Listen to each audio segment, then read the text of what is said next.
Coming up, we're taking you on an international culinary journey, and you don't even have to leave D.C. Also, the city celebrates a new mural at Ben's Chilibowl, and the stars come out for the big event. And Dance Africa gets residents dancing in the streets. All of that straight ahead on this We Are Washington feature special.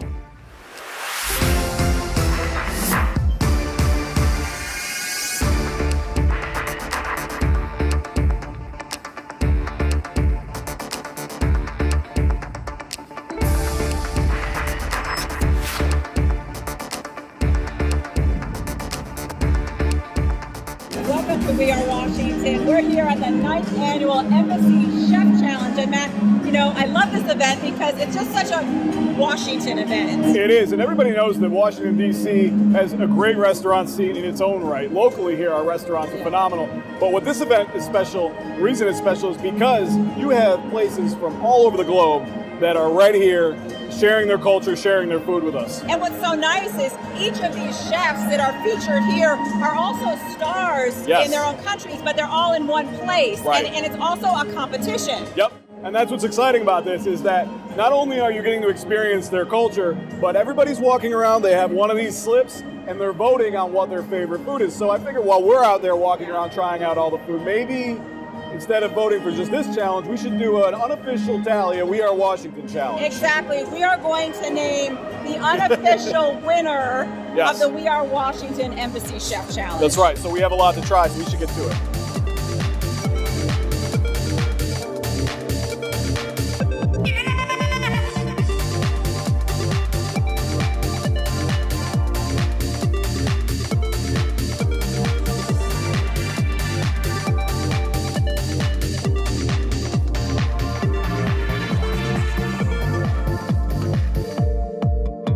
Tell me a little bit about your country, what you prepared for us today. Actually, Mauritius is an island off the coast of the east coast of Madagascar on the Tropic of Capricorn in the Indian Ocean.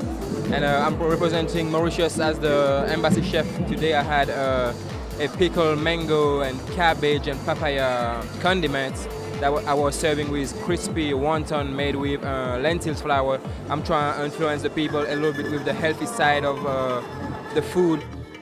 For me to be here is to basically, I think I'm the first chef from Mauritius that compete into the Embassy Chef Challenge, and this is my second year. I'm just trying to put Mauritius on the map so people can come and visit us and you know, have a little vacation. I've been studying food and nutrition for 10 years, so I'm teaching people a lot about like healthy living and a healthy way of eating habits.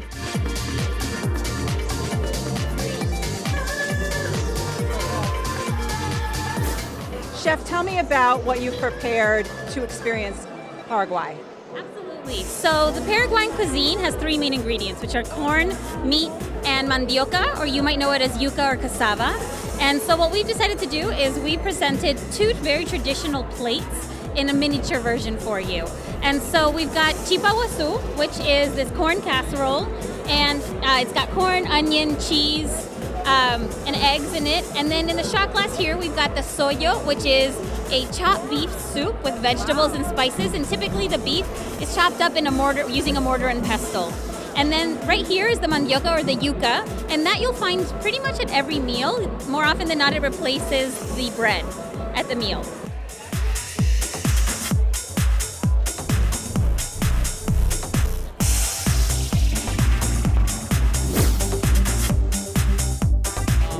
Sri Lanka was really good. I like the spices there. The Iraqi was pretty good. And I thought the Moroccan was good. Peru. I think they use their spices and the drink is absolutely amazing. We're here with Chef Red in front of the Philippines table. Why don't you tell me real quick what we have today? What we're having today is binalot. It's a dish wrapped in banana leaves. So any kind of dishes wrapped in banana leaves, that is a binalot. It's a lunchbox of the Philippines. It's a meal to go. We put like a quail egg, chives, cherry tomatoes. We wrap it and then work for 15 hours non-stop so we can have this a big event and we can introduce the Philippine culture through food. All right, Chef Red, thank you for your time. All right, thank you so Appreciate much. it. Thank you so much. Thank you.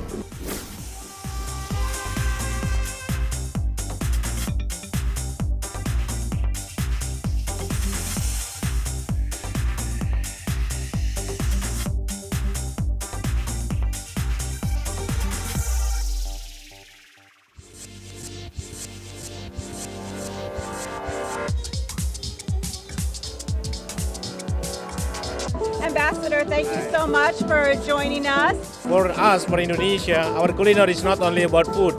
That's a piece of culture that represents the diversity of Indonesia. Because we have so diverse kind of food. This is only one out of thousands. The traditional dish actually from Greece is called dolmades. It's basically red grape leaves that have rice and minced meat inside along with plenty of lemon and dill. And they are served with a lovely avgolemino sauce, which is a lemon and egg dressing, topped off with some freshly chopped dill, because we can't have enough dill apparently.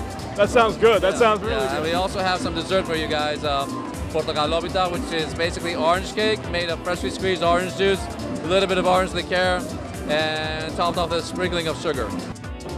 Today I prepared a shrimp creole, full version, and this is one of the plantain chips. We serve them all over the country, all over. And I did a herb sauce, it's almost like a herb, garlic type of aioli, but typically my way. And I did a cocktail with the Haitian rum, and to represent Haiti. So it's a little bit of mixture of everything from Haiti. You know that the Haitian rum is the #1 in the world for the rum. And we grow pineapple, passion fruit, so everything is in there.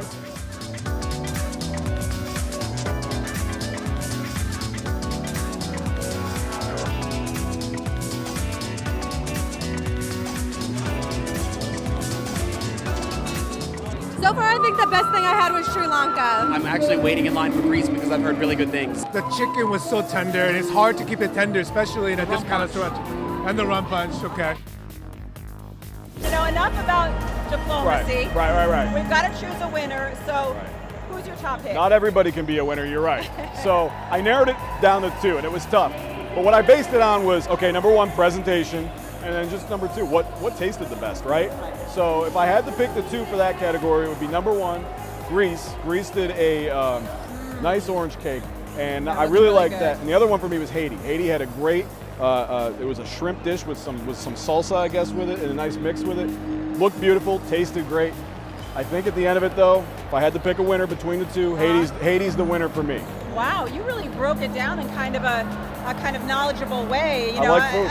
I like food. So I have to say that I love Sri Lanka. Okay. And I heard from a lot of people that was actually very popular. Yeah. I also loved Indonesia, which surprised me. It was a vegetarian dish, but it was so flavorful. And again, I had to give them lots of points in my complicated point system for the presentation because it was the rubric. You went through the rubric.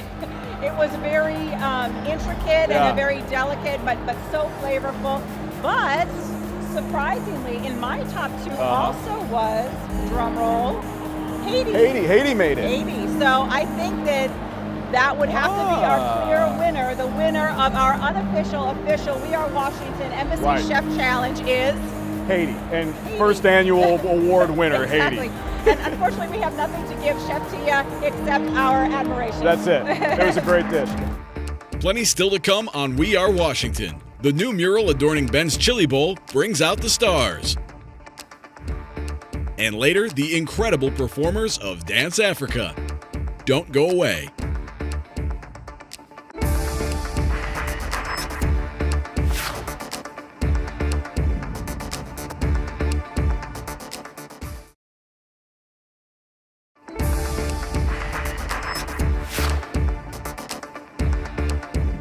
Next year, Ben's Chilibowl will celebrate their 60th anniversary, and just in time, the iconic U Street restaurant reveals a new mural titled The Torch. Here's a look at the mural, which features African-American trailblazers and the celebrities who couldn't wait to see it. On any given day, Ben's Chilibowl in DC's historic Shaw neighborhood is a big draw. Welcome to Ben's Chilibowl! Today, the famed dining spot is bringing in regulars along with some very important guests for a distinct honor. To rededicate this wall today to some people who have made our city better and the entire DMV better is my great pleasure. The 16 luminaries selected to become part of the wall of Ben's recommissioned mural embody many of the same traits that have made it a community fixture. A strong group of people who represent positive change in our people and for all people. Trailblazers, newsmakers, hometown heroes. The faces of the new mural entitled The Torch were selected by more than 30,000 voters. After 58, almost 59 years in business on the same place here on U Street, this mural is what we have to say. This mural is what you have to say because you voted it in. We are so honored to be here. It's so special to be a part of this. What would young Dave say to Dave today if he knew that he was going to be on the side of Ben's Chilibowl one day in the mural? Spend more money. I don't know what I would say. I don't know. I love this picture. Yo, this is a huge honor for me, man. I love this picture. It looks just like me. The lips are a little redder than mine because I smoke. But other than that, it's like exactly like me. I love it. It's been my distinct honor and privilege to have been in the company of some extraordinary people. You cannot imagine my joy and my pride from your people in the #1 city in the world. A decade ago, Murals DC, a Department of Public Works program to curb graffiti and bring public art to communities across the district, commissioned its first piece. Today, the program has brought more than 70 murals to 44 neighborhoods. In creating The Torch, Murals DC teamed up with the original artist of Ben Ali Way, Ania Kanyadofia. I wanted to celebrate more of like their element, them in their element. So I threw a little bit of humor in it. Donnie Simpson pulling his glasses down like, guess who's back?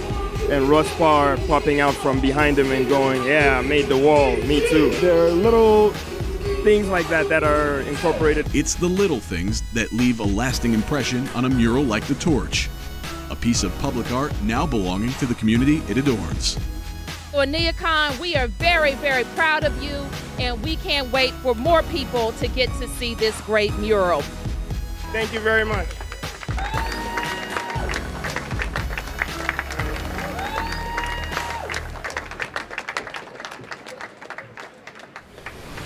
So Matt, you actually got to see the mural in person. Yes, luckily before the crowds showed up, because there was a really, really big crowd there that day. Had a chance to get a sneak peek right before when the finishing touches were going on. Oh, nice. And one of the big takeaways that I had was that if you were going to go see this mural, if you want to see it, because I mean, it is an iconic place and you should check it out, take time and look really, specifically at the details that are in it, because there are a lot of symbols, a lot of the things that represent the people who are in the portraits are part of the mural too. And there's a lot to look at. You can pass right by and see the faces that are up there, but take the time to sort of just look at all the specific details that were put in there on purpose. And one of the things Dave Chappelle did after the event was over is he walked down and he took in part of his portrait and the others up there as well. And you could tell that it was something that was very moving special for him. Yeah, absolutely. And make sure to go with an appetite.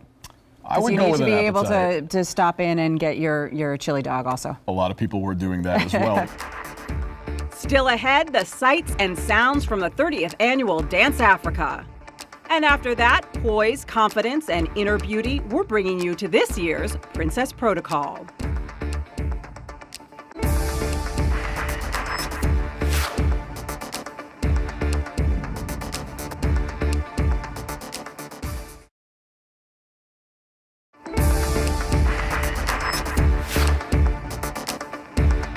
This year marked the 30th anniversary of Dance Africa DC.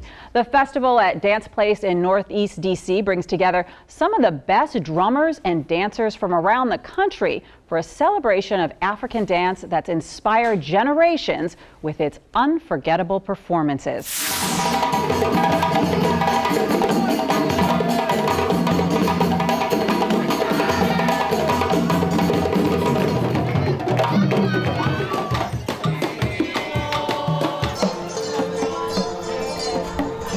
This is our 30th annual Dance Africa DC Festival. We've grown the festival over the past 30 years. Happy that we can be here still having this festival. Everyone is welcome in this festival to dance, to be an audience member. So many wonderful things to appreciate for the eyes, for the ears, for the soul. So I welcome everybody to come join us and feel the spirit. The company has been founded in '83. And I wanted to have a company to bring the history and the culture. So I come to this country to those who lost their history. I train many people. I've been here since '78. So you never have any issue to able to teach anybody, black, white, yellow, green, everybody. Because music, dance, it's a language. It's a universal language. Everybody can relate to it. I'm just doing it for my ancestors. So when they come, when they present, I have an out of body moment. So it's, I love drumming. My group is actually students who pay to perform. So it's just a group of folks coming together collectively to practice and perform. To be able to show my emotion, especially the joyous portions, especially the celebratory the moments, the times where you need healing and energy, you dance it and it comes. So that's one of the best parts about this form. This is a community class. I mean, we have women who are doctors, lawyers. We come here after work. This is our release. So it literally is happy for us. That is our happy place. So why not smile? What I enjoy about doing African dance, I like how I can meet new people and I can learn more about my heritage, and I feel like I was born like dancing. I like the way it can teach you about your history, because it's like through the moves you can feel like connected to Africa. This year's ubiquitous Beauty, Hair, and Health Expo hosted the return of an event centered on building poise, confidence, and teaching etiquette to young girls called the Princess Protocol. It not only celebrates the girls, but throughout the process instills the recognition of inner beauty, treating others with respect, and being confident in who you are. It's just as big of a hit with the parents as it is with the little ones. This year's Princess Protocol is a show you'll be glad you didn't miss. Here it is.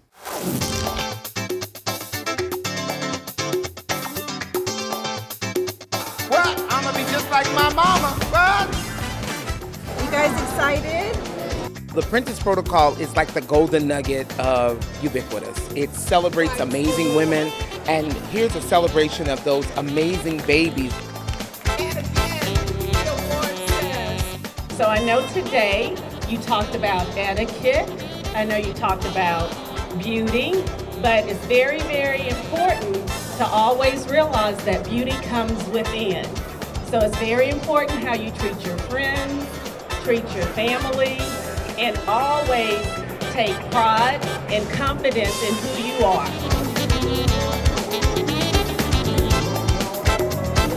What kinds of things have you learned? That when you're a princess, that you're beautiful on the inside too, but not just on the outside. Exactly. And what kind of qualities do you have on the inside that make you beautiful?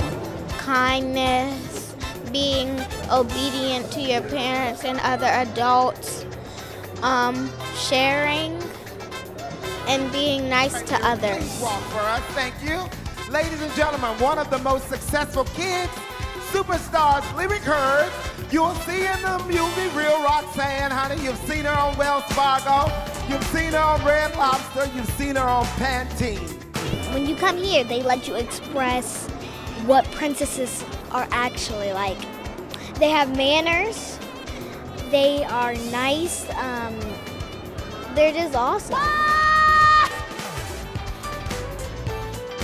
What about you? What do you like about Princess Protocol?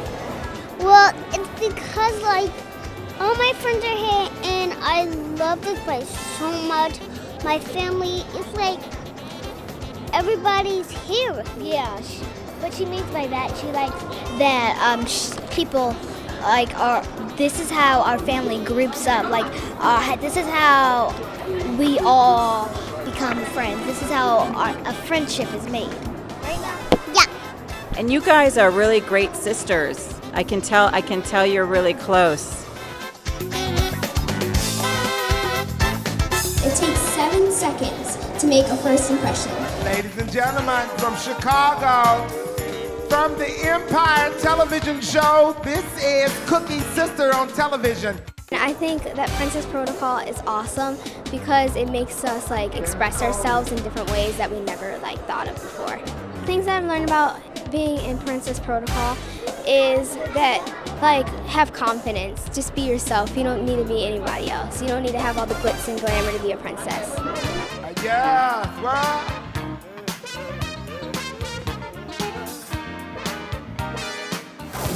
Well, that's all the time that we have for today. What a great look back at some of those features that we Yeah, did. it's fun to see because you forget about all the great I things know. happening in DC, and then we did that. Yeah, we had a lot of fun at the Chef Embassy event. I want to go back this year. There was so much food that we didn't get to try. We tried a lot of food, but there was so you much really we have to didn't get prepare to try everything. You have to be very determined. Also, wasn't it great to see Dave Chappelle? He's been back since the mural. He's been back. He was back at Duke Ellington, and We always talked about how he gives back to DC, and he has been back, he right? seems to love it. That's Great to see him. Thank you so much for joining us today. Don't forget you can check out all of our shows on our YouTube channel, search Entertain DC, and listen on DC Radio 96.3 HD4. See you next time.